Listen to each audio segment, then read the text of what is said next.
Good evening, everybody.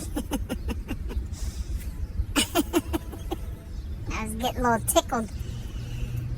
My mom, she misses Bobby so much. She's like, oh, I think Bobby's left the country. I'm like, no, he didn't. He couldn't.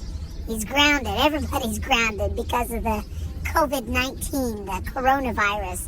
It's like he's not in another country. He's in quarantine in his own house. And it's just so troubling. I mean, when I go to the grocery store or stop and get gas or whatever, it does feel like the apocalypse, you know? I was talking to someone a week or two ago, and they're like, oh, I'm not going to buy into it. I'm not buying into it. Everybody's overreacting. I said, okay, here's the thing. Everybody else might be overreacting, but you do buy into it when you go to buy toilet paper for yourself, or Kleenexes, or meat, or flour and sugar, or bread. You know, there's none to be had. People's buying it up and selling it for probably 10 times what it's worth. It's crazy. I heard a story just the other day of a family that had bought a bunch of toilet paper and had extra, but they couldn't find meat for their family. So they actually did they bartered. They're like, I will give you toilet paper for food. I need food for my family. I'm like, well, in that case, it is nice that you have more toilet paper than you need because you got enough to, you're not going to miss it, but you need the food, so you have something to barter with. I'm a big old crybaby anyway. I do. I get so upset. So I'm at the grocery store on the announcement. I was over at Kroger a while ago. I hear the announcement. It comes on the radio. Welcome to Kroger. Hope you find everything that you're looking for. And by the way, because of the coronavirus, please stay 6 feet away from each other and don't touch each other's carts. And it's almost like you're being scolded. It's almost like it's an announcement from, like some kind of, store police. And I look at the shelves and I can't hardly not get upset. I just get so upset. It's so sad. I was at the store a week or so ago, and this little girl, she's probably about 6 years old, and she's with the grandma. And she was walking by me, and we was over by the bread, and then we went over by the meat, and I kept seeing them. Well, at one point, this little girl says, Grandma, we're going to starve to death. There's no food. There's no good food. And the grandma looked at me and kind of went like, oh, like, what do I say? And then she's like, honey, as long as you like Lunchables, you're not going to starve to death. You're going to be fine because, not everybody's buying up Lunchables. But when I make a Bobby video, I have got to be in a pretty good place. I got to be like chipper, and I want to be funny. I don't want people to watch my videos and cry. I do enough crying for all of us. So, but a lot of things has happened since we've talked last. Oh my God, there's been a lot of my friends that's lost their pets.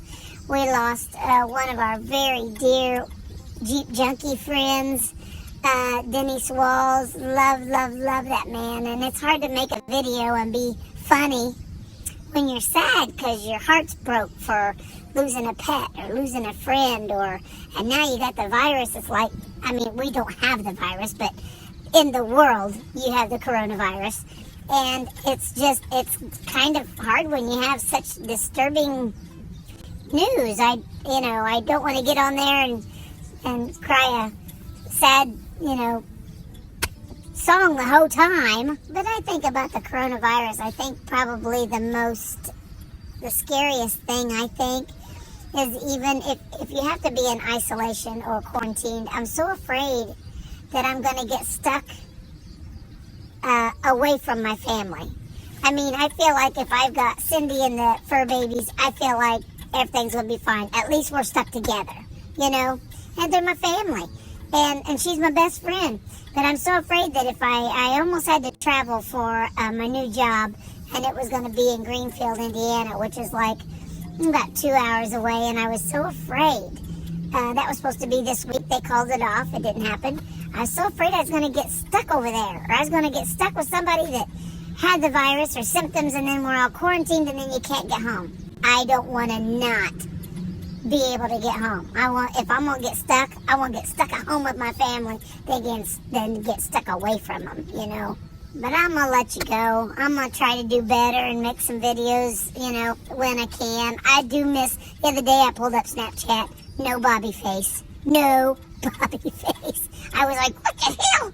So I was talking to my niece, and Kelsey's like, well, I got Bobby face on mine. I'm like, well, I don't have it on mine, so I couldn't make a Bobby video when I don't have a face, and I'm not going to venture out. And some of them others and it's me, and I look at it, and I open my mouth, start talking, it freaking scares me.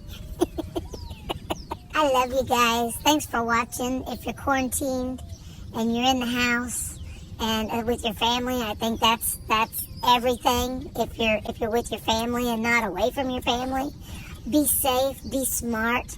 Try to do that social distancing. I tell my fur babies all the time, we'll be watching TV and I'll have one on my right, one on my left. I'm like, you guys I wish they'd social distance sometimes when we're in bed, because I ain't got no room.